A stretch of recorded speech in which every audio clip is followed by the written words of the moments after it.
let's get started with the current ladies. Welcome, everybody. Yeah. Welcome. Glad to have you here today. We have a guest current lady. Yay. But you're sort of family. Giselle Worthington. You've done our Beauty by God tips before.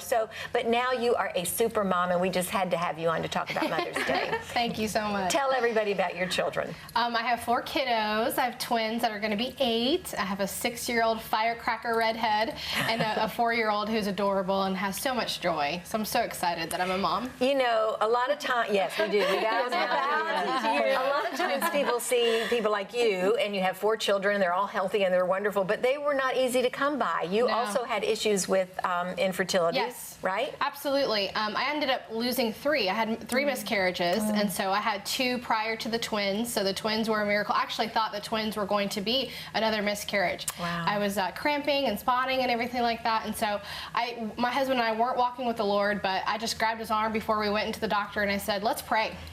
And I said simple words. I was raised in the church, but I just said simple words. I said, God, thank you that there's life. Oh. And so when we walked in thinking that there was going to be no life, we walked out finding out we were going to have 2.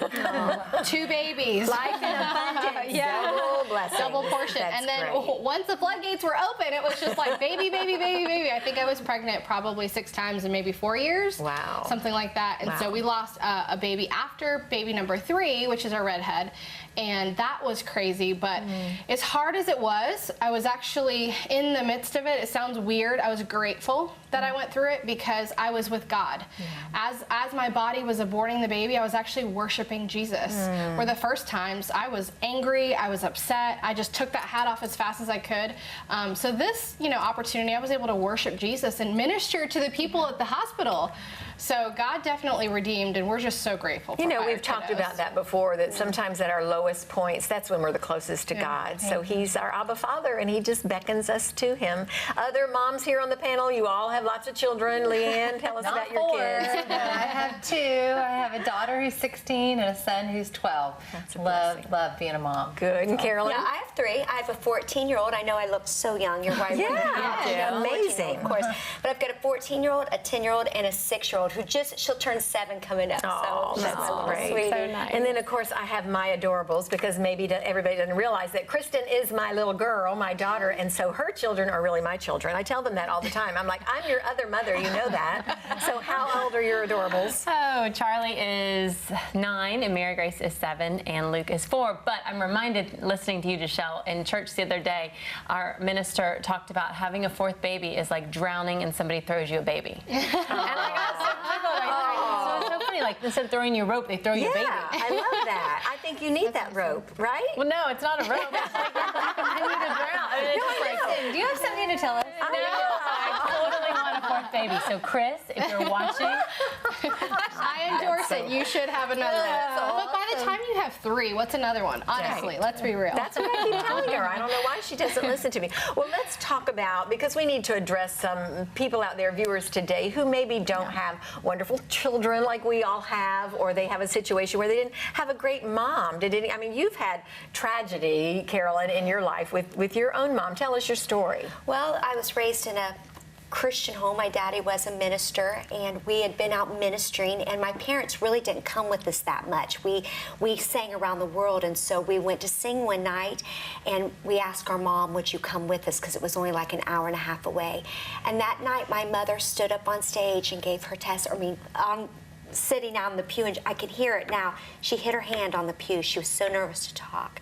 And she said, I'm committed tonight to do more for God than I've ever done before, not knowing that a few hours later my dad would have a brain aneurysm and the van would flip, and she would, be thrown out of the van and pass away immediately. But God is great, and for anybody out there who has had loss and maybe not had the mother that you were looking for, God is faithful. That's right. And He can be that mother and that father. And He so has. He has just filled me up in the midst of the pain. It doesn't mean that it's easy, but His peace and His grace is never ending. So. Good. Well, we're all called to be mothers to somebody. Whether you're a biological mother or not, there's somebody out there who needs mothering. Hopefully not the husbands. But that happens too. Occasionally that does. What I really want to talk about today, because this is near and dear to our hearts, Kristen, is mother-daughter relationships when you're a grown-up.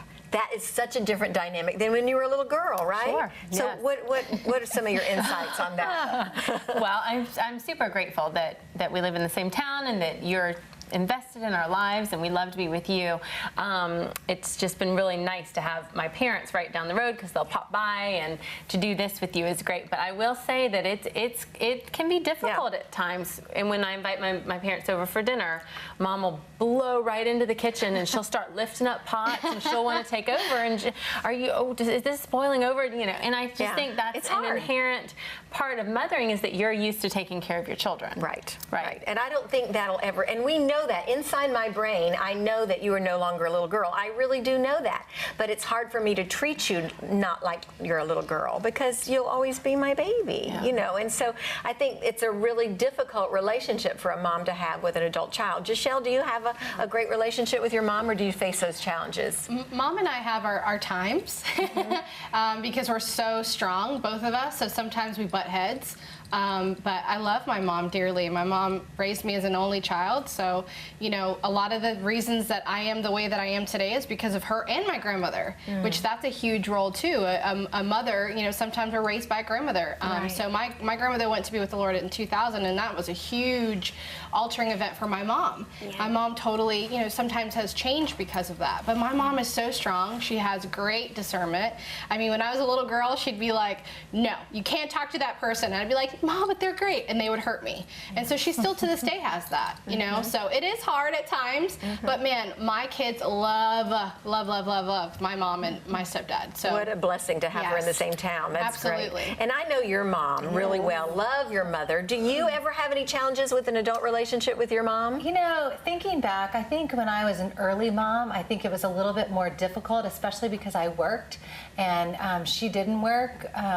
And so I think it was just a little bit difficult, but we've kind of gone through all of those now. And there's times where she'll say, "May I tell you something?" Like asking me Wow. like permission. Wow. Can I, you know, and I was like, "Yes, absolutely." And then there would be other times, "I just don't hear it, Mom." When we are honest enough, we're Yeah. both super honest, That's that we can, good. I think, be open and honest. She's a Well, here's the wonderful mother. problem, is that there is not a book written that I know about. Viewers, if you know the book, please tell me about it. But there is not a book that tells you how to be a mom of an adult child. And you know, here I am talking about you as if you are a child, but I would really like to know how to do it better. I think there are better things to do, and your mother is very wise to ask permission to ask you those questions. But you will all experience it one day, and maybe you'll come back and remember the discussions that we even had at this table, that, you know, there is a place to be a mother of a child, and then it's difficult to be the mother of an adult child. You do a good job. Oh, I You do didn't a say great all that job. for that. Well, you did. But that's okay. She'll take it. I will. I'll take it. I'll take it. Well, Giselle, I wanted to talk about something that you touched on, and that's the legacy of your grandmother and your Yes. mother.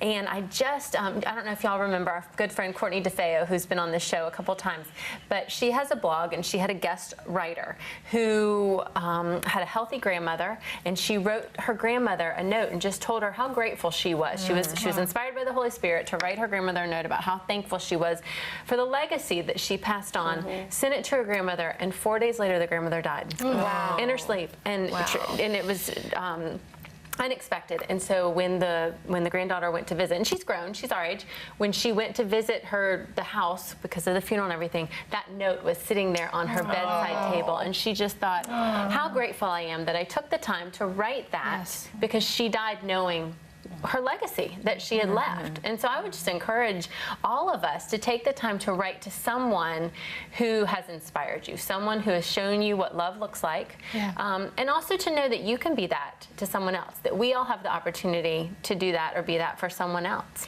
And if I can just say this from somebody who lost somebody very young, I mean, I listen to you all, and I get the chance to do it now with my daughter, which I'm so excited, but the impact of a mother in the home is so powerful. My mom was such a godly woman. She had so much love, and she loved Jesus so much that she poured so much into us. Even at 6, I have so many memories, and I come from a family of 7. I'm a baby of 7, and my family will come over and go, "You know, you weren't even around when Mom was here, but you do things like Mom."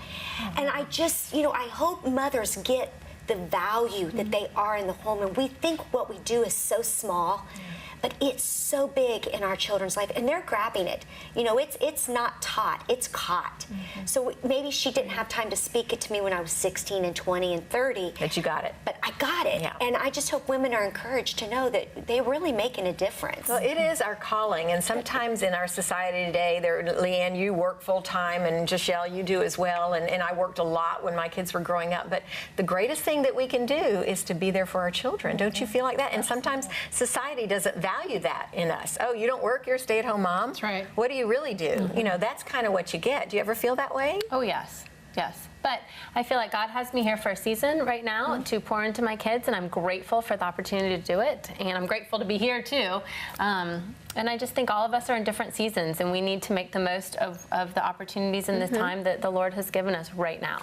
And let me just say, being a stay-at-home mom is not always the easiest way out. No way. You don't get paid. You don't get thanked. Just long hours. Right. You don't know if you're going to sleep that night or not. But it truly is the most rewarding. Yeah. And it's seasons as well. Like you said, that was great. I mean, because I do work now, but my clients, every single client knows that my babies come first. So if there is an issue or there's a problem, I will have to tend to them. And they're like, absolutely, you're mom first. And so, you know, there's that dialogue back and forth that I'm able to get out and play, and then I can come back in and love on my babies and not be worried.